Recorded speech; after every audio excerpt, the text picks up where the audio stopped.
گرفتم دامنی قاصیدم و کموی بگو آوالا گوتن نازی همدم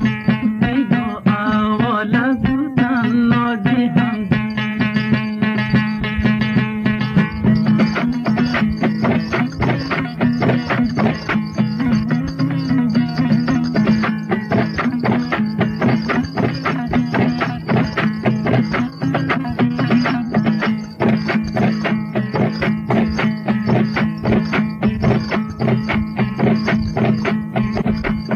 بلای شیشان تا در گرفتم و دلم کن خالی از غمهای عالم دلم کن خالی از غمهای عالم مغول دختر دو چشمانش دو بادم روخش گل گردنش ساغر لبش دم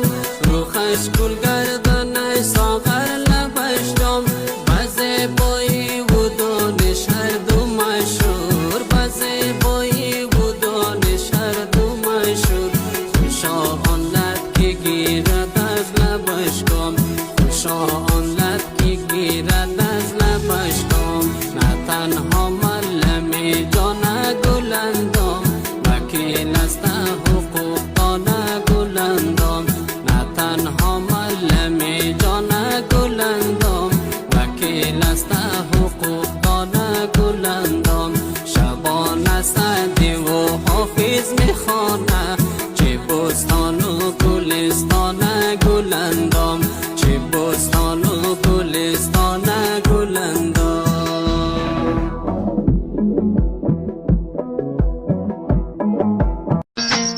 بیه برداری دیده خوشنمایه خوشنمایه خوی و خیسلات چه ملیک خدایه خوی و خیسلات چه ملیک خدایه